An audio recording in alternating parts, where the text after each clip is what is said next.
We are today a nation in Britain in a state of shock.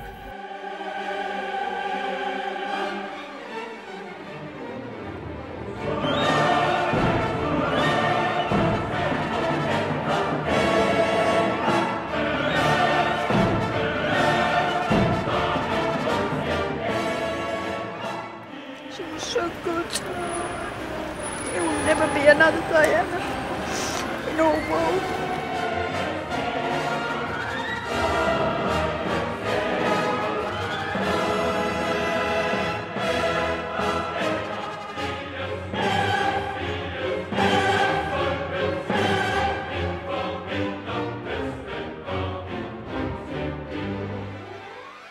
It's just so tragic, isn't it?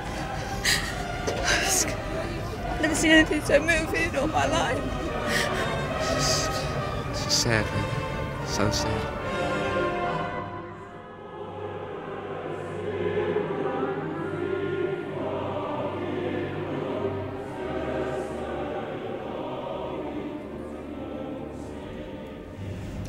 Hello, my name is Margaret Tyler and I live here at Heritage House. Welcome, come on in. Welcome to my royal home. I just love the royal family so much that I've collected approximately, I would say, about 5,000 items of royal memorabilia, and it all has to be dusted. But I do it as a labour of love, I really don't mind. Come on in, I'll show you my Diana room. This was done for her as soon as she died. I just had to make it for her. This is an American doll of her in her bridal dress. And this is a doll that was brought out when Prince William was born. And obviously her children are a very important part of her life. I feel this room is my little way of thinking about her. It was something to do. Instead of just thinking about it all the time, I put all my energies into this. My son in America rang me at 5:30 in the morning and told me that she died, and I just absolutely, you know, went to jelly. My legs seemed to go, and I just couldn't. I sat there, I would say, for about an hour. I really felt I didn't want to stay in here, in the sense that the walls felt as though they were closing in. I wanted to go somewhere and be somewhere. I bought some flowers. I went to Buckingham Palace. And it was almost like the war years. People were talking to each other, people who would normally never talk to each other. But we were all in the same sort of state of shock. We were just wandering around, not knowing really what we were doing there.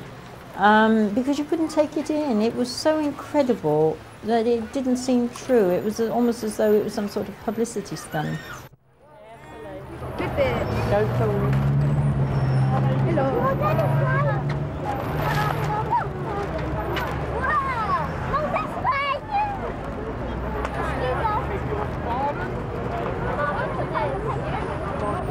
I can't.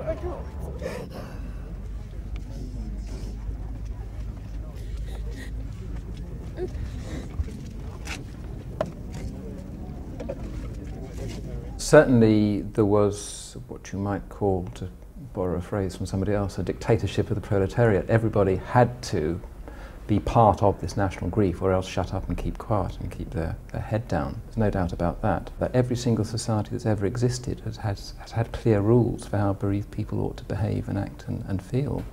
And I think the evidence of the week after Diana died indicates precisely that. There was a very clear consensus: this is how you ought to be feeling and behaving and acting.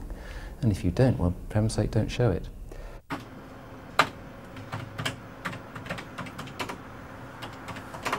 Private Eye did not shut up, because it's not in the nature of a satirical magazine to suddenly behave in the manner of a tabloid newspaper. Private Eye carried on doing what it does very well, which is to satirize pomposity and hypocrisy. And Private Eye was making a perfectly good point about the way that these same newspapers had changed tack, in some cases almost overnight.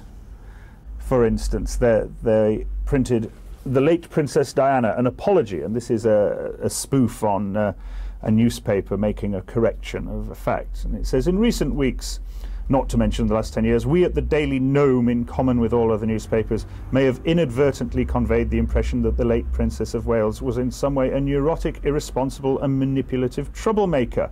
who had meddled in matters that did not concern her and embarrassed Her Majesty the Queen by her Mediterranean love romps with the son of a discredited Egyptian businessman. And we now realise, as of Sunday, that the Princess of Hearts was in fact the most saintly woman who has ever lived. Read all about it! Read all about it! Media to blame! The papers are an absolute disgrace. Yes, I couldn't get one anywhere.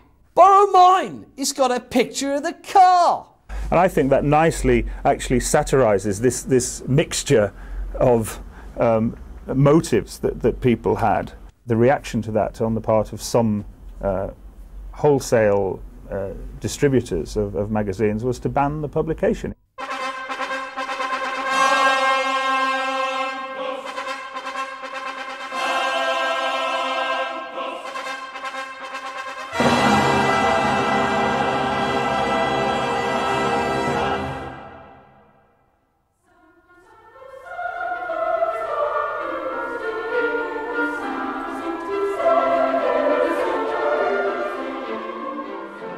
A year ago, there were 50 governments who had committed themselves to signing a declaration for a global ban on anti-personnel landmines.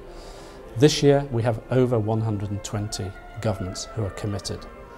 And I have no doubt at all that the fact that the Princess earlier this year was involved in raising the profile of the campaign, and maybe her death, have contributed to people feeling that they must finish the work that was started. People believed her. She was genuine when she said, if you saw anguish on her face, you saw pain in her eyes at the things she saw. That came over, and that made her an even better communicator.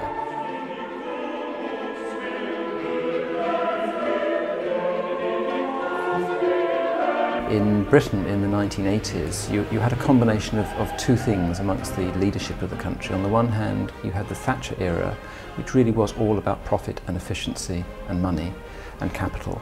And on the other hand, you had a royal family who some people would say were emotionally illiterate, very much the stiff upper lip. So we had no role models in our leadership in this country who really said anything about there being something as simple and straightforward as human compassion. And I think for a lot of people, Princess Diana actually came to embody that, and literally embody it. She didn't just talk about it, she actually hugged people who had AIDS, she actually touched lepers, she actually cuddled children whose legs had been blown off by landmines. And so in her body she literally embodied the compassion which wasn't even being talked about amongst either the royal or the political leadership of this country.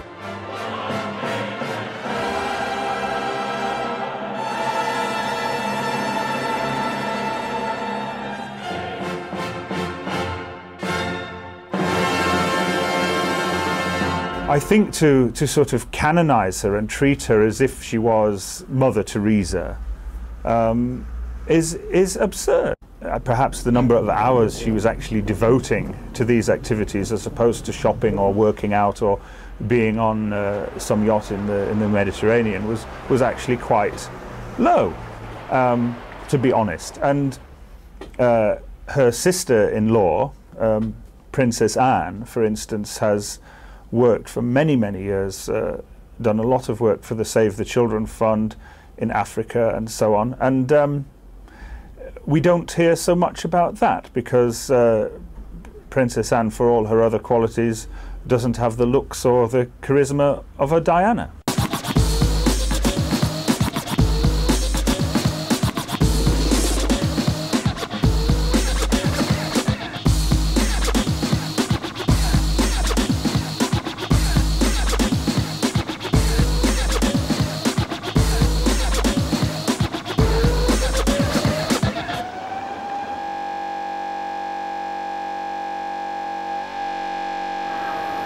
In the last year before she died, we put her on the front page 65 times. That's how important she was.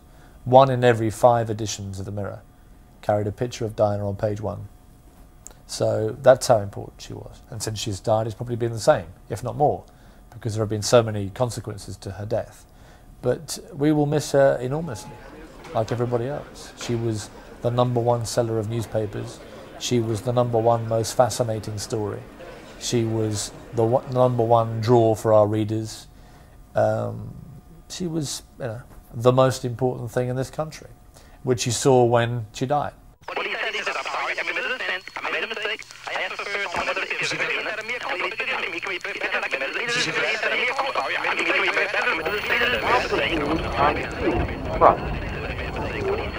And good morning, America. Good to have you with us. I am Charles Gibson. This morning, just outside.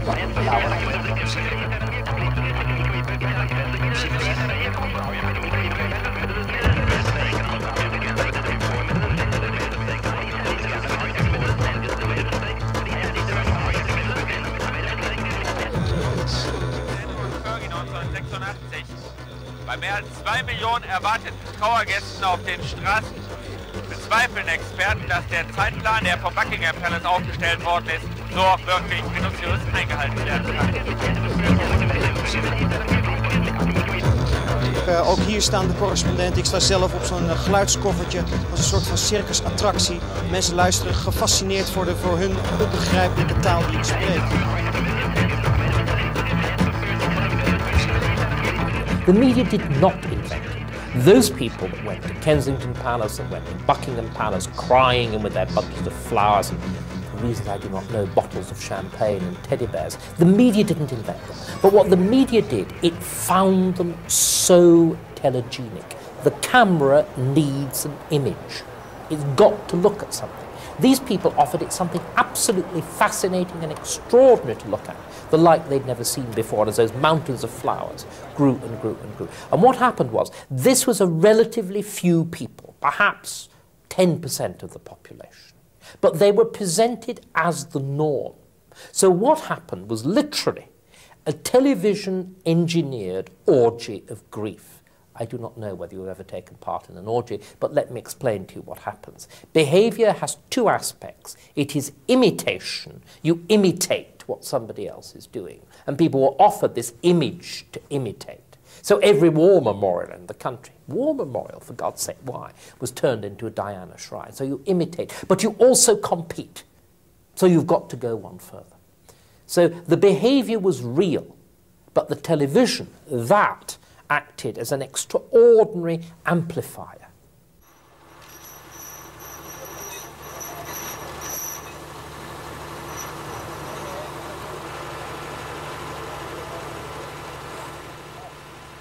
This is not a time for recriminations, but for sadness. However, I would say that I always believed the press would kill her in the end. But not even I could imagine that they would take such a direct hand in her death, as seems to be the case.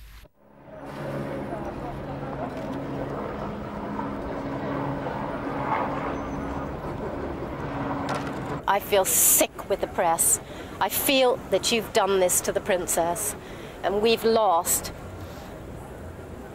somebody very, very special, and it was so needless.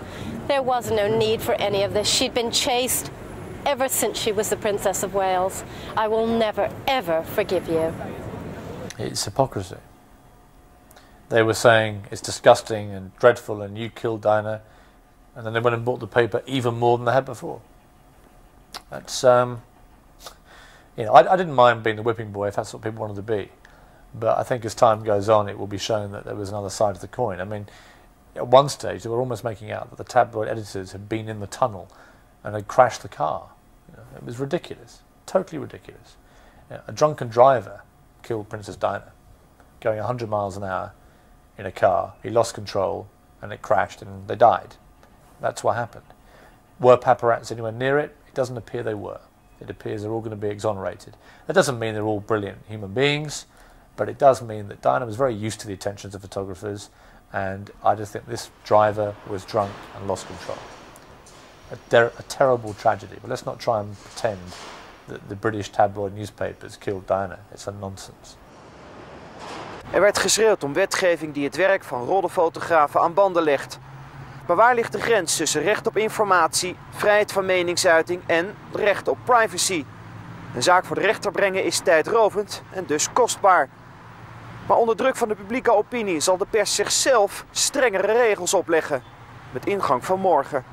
There has been a very significant toughening of the code of practice and of self-regulation as a result of the events, tragic events in Paris. I think now the industry has got a very tough set of guidelines, possibly the toughest set of guidelines anywhere in Europe. For the first time, the press code will be outlining the areas of a person's private life that should be kept private, and also expanding that range of areas where photographers should not take photographs of people. But there are also changes to the code on harassment to stop the persistent pursuit of people by photographers, to end motorbike chases and so forth. You've got to be very careful what you outlaw. I would personally welcome the banning of photography where there is persistent pursuit of somebody. And certainly the media scrum turning up on a doorstep of somebody who's in a story. I think there should be restraints on how long they stay there in a big scrum. That was the case with Diana as well.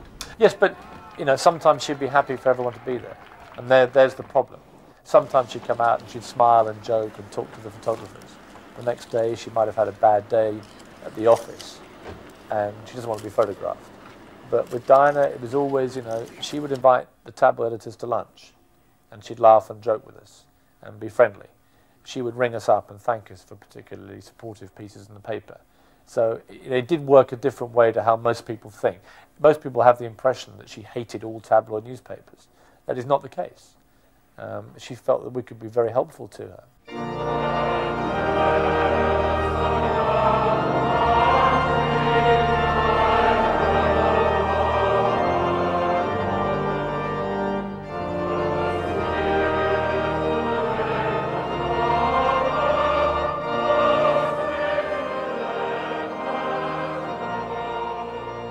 On behalf of your mother and sisters, I pledge that we, your blood family, will do all we can to continue the imaginative and loving way in which you are steering these two exceptional young men, so that their souls are not simply immersed by duty and tradition, but can sing openly as you planned.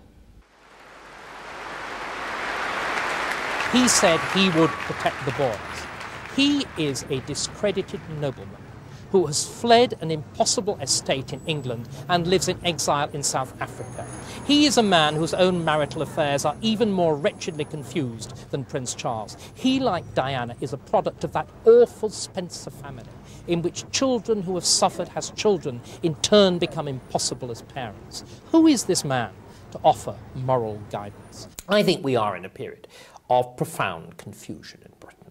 We have, on the one hand, a kind of leftover feeling of, it's not even really Victorian, it's the first 3 or 4 decades of this century, that to be in public life you have to set a good example, that there is some sort of relationship between having a conventional family life on the one hand and being a good person, fit to hold public office and to be a good example.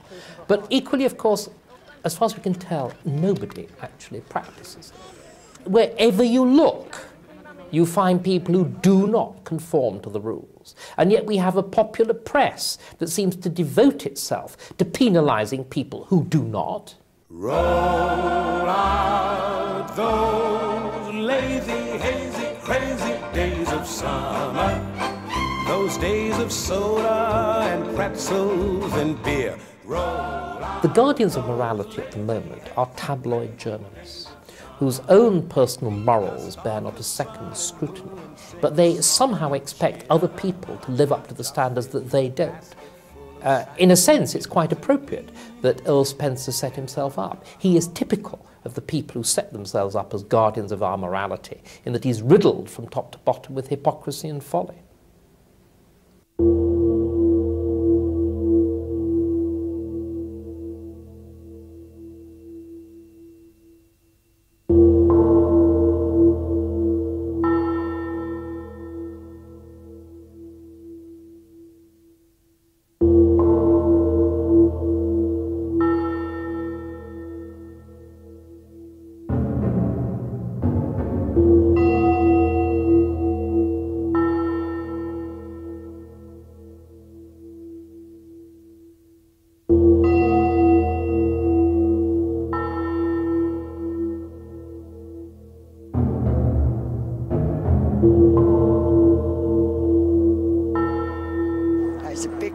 That's all she could have given to her country. It's probably the only flag in the world that's flying at full mast, and that's on Buckingham Palace, and that is terrible. It's a great insult. She was a queen of our hearts, and that is a terrible insult. One that won't be forgiven. No one who knew Diana will ever forget her. Millions of others who never met her, but felt they knew her, will remember her. I, for one, believe there are lessons to be drawn from her life and from the extraordinary and moving reaction to her death.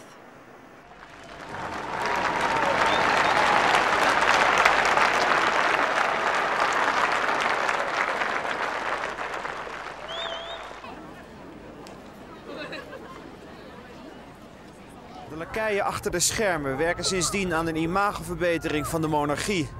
Het afstandelijke en formele karakter van het koningshuis wordt een beetje afgestoft. Stond de koningin bekend als kil, inmiddels heeft ze haar eerste traantje laten zien aan de buitenwereld. Tot vreugde van de boulevardbladen en hun lezers. Well, I think Diana's death has had a big effect on the monarchy. When you saw photographs the other day of the Queen crying when she saw the Royal Yacht Britannia, and Prince Philip looked very upset. Well, they all did, actually. I think that is part of Diana's heritage. That's what she left behind, people to be more human, people to be more open, people to hug each other and, you know, tell them that, you know, before it was just having a stiff upper lip. Prince Charles was brought up like that. I mean, it wasn't his fault, it was just the way things were. But I think Diana has made an awful lot of difference to the royal family. Yo, I'll tell you what I want, what I really, really want. So tell me what you want, what you really, really want. I'll tell you what I want, what I really, really want. So tell me what you want, what you really, really want. I wanna really, really, really wanna zig a zig ah. If you want my future, forget my past. If you wanna get with me, better make it fast. Now don't go wasting my precious time. Get your act together, we could be just fine. I think what we're seeing with the so-called modernisation of the monarchy are the most trivial changes, nothing of substance at all. What seems to be the problem at the moment? We recognise the need for radical change, but we don't know what direction it should take. Whenever these difficulties arise, people say, well, those who are a little bit informed about Europe, well, there are other monarchies in Europe. There's the Dutch monarchy, the Spanish, whatever, or the Swedish. And there are certain rather half-hearted attempts at saying, couldn't they actually be examples? The problem is, of course, that the Dutch monarchy doesn't survive because it's a bicycling monarchy. May I remind you that Queen Beatrix has started using again Majestät. She's rather fond of her state and her formality. The Dutch monarchy survives and thrives, above all, because it's got a real political function. If you have your sort of electoral system, you need somebody to act as a bargainer between the various parties when a government is being formed. She has a crucial role as a political broker. The Belgian monarchy survives because it's the only thing that is Belgian. Without the Belgian monarchy, Belgium would not exist. The Spanish monarchy survives because it is the only guarantor still of democracy in Spain. These monarchies do not survive because they're informal. They don't survive because they somehow seem to be in touch with the people. Each one of them has got a real, proper social and political function. The problem with the British monarchy is at the moment, it doesn't.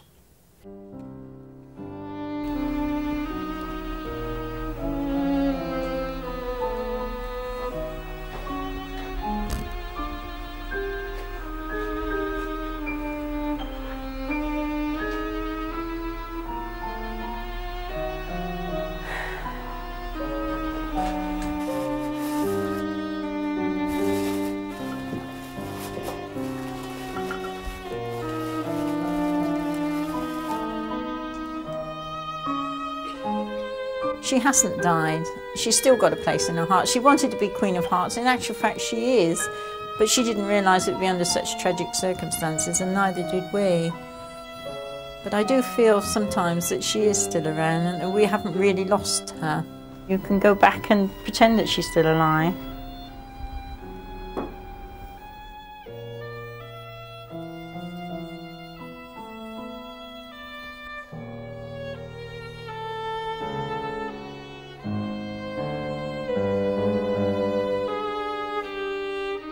I think her star quality, if you like, will be elevated and will continue. And we're still waiting to hear that she's been spotted with Elvis somewhere. I mean, I think this will probably happen quite soon. But as she will, her memory will be of that nature, of a pop legend, if you like, a media sort of legend, and her importance won't be as a historical actor like Churchill or Kennedy or Nelson Mandela or Gandhi, some figure who has affected history through their thought or their action, because she hasn't affected history through her thought or her action at all. It really was like a candle in the wind, if you like. And it seems to me you lived your life like a candle in the wind, never fading with the sunset when the rain set in. And your footsteps will always fall here along England's greenest hills. Your candles burned out long before your legend ever will.